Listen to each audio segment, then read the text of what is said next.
was born in 1963.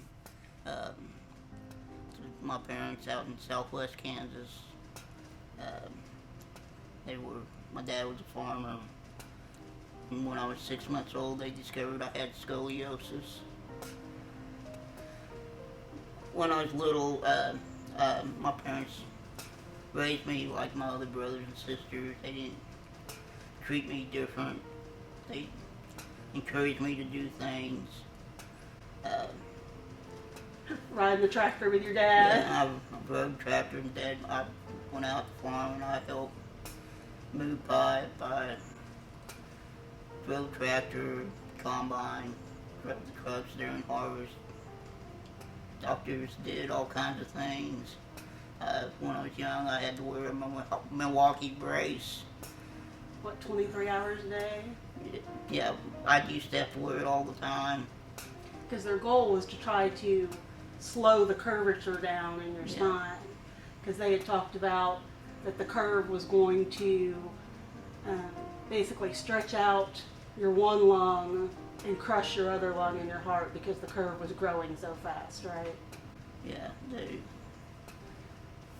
doctors didn't give me my parents much hope. They said at one point that I probably wouldn't live past 21. My parents used to go to church when I was younger, and they were told, somebody made a comment to them that I was born with scoliosis because of some sin in their life or somebody's sin, and just far from the truth. He showed me in the Word, because I did question why I was born with scoliosis. And God showed me in the Word, in John, it was talking about the blind man that was born blind that he healed. And the Pharisees were questioning him and his parents why he was born blind. He said that so his glory could be shown through him. And that's what God has shown me, that I was born with my scoliosis so his glory could be shown through me. There's a quote from Edward Hale that says, "I am only one, but I am one. I will not let what I can't do stop me from doing what I can do." So you've always been kind of a kid magnet. Yeah. Like, well, kids always are curious because I look different. And kids are so innocent. Kids will look at their parents and go, why does he look that way? And the parents will be embarrassed or whatever. And a lot of times I take that opportunity to share with the kids that I tell them what I have. I tell them that I was born with scoliosis. And they go, and they're like, "You know what that is?" And they go, "No." I go, "Well, that's where your spine curves. Yours is straight, mine goes like this. Just like you're different, I was made different. And God loves us all." we had only been married a year, just a little over a year, Yeah. when you got really, really sick. And your oxygen levels were only at 44%. And I'll never forget him telling us that anything below 90 meant that the carbon dioxide was building up in your body and killing your organs. I said, "I don't know how you walked in here today." I think it's because you just don't give up on anything. They didn't give us much hope, I know that. They told us we had 5 minutes to say goodbye. And those were their words, 5 minutes to say goodbye. Because they were going to put you in a drug-induced coma because the infection was so bad in your lungs. That's when they had to do the trach. Yeah. And so you actually woke up with a trach that you didn't have when you were put to sleep. Yeah. I was so scared at what your reaction to that was going to be. And you couldn't talk. All you could do was write things out or spell things out. I remember you telling me it's okay. Yeah. It's okay.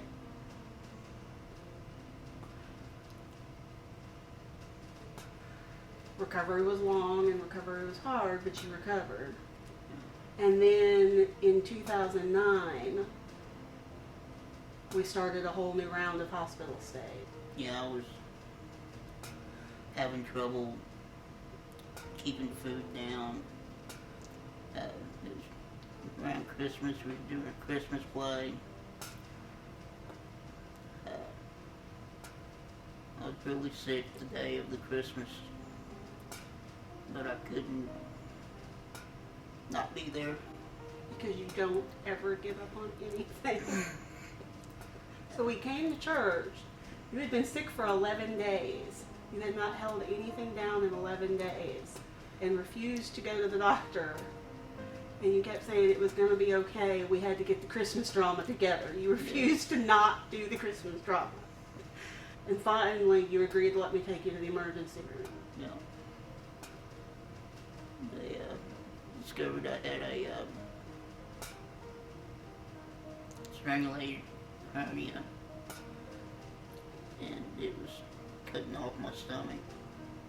Doctor said there wasn't much they could do. They didn't think they could repair it because they were afraid that putting it all back in would compromise my lungs and wouldn't allow me to be able to breathe. Because they couldn't figure out what to do with the hernia, because they thought if they repaired the hernia and pushed the intestines back in, it was going to put too much upward pressure on your lungs and keep you from breathing.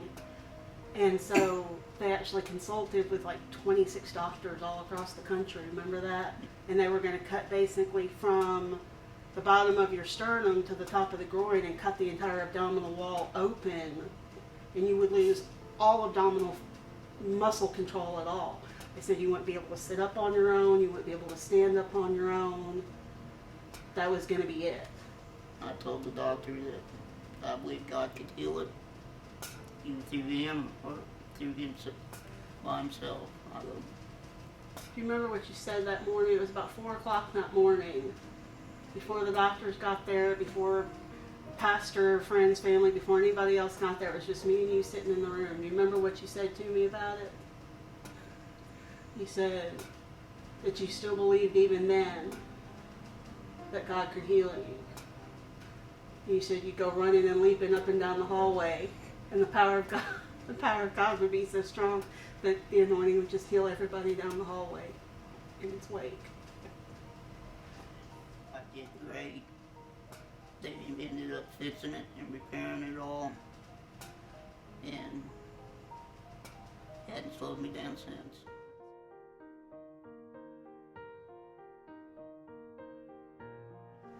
His word says, I am healer.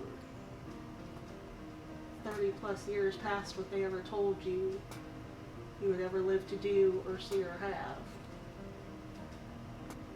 How does that make you feel? Blessed.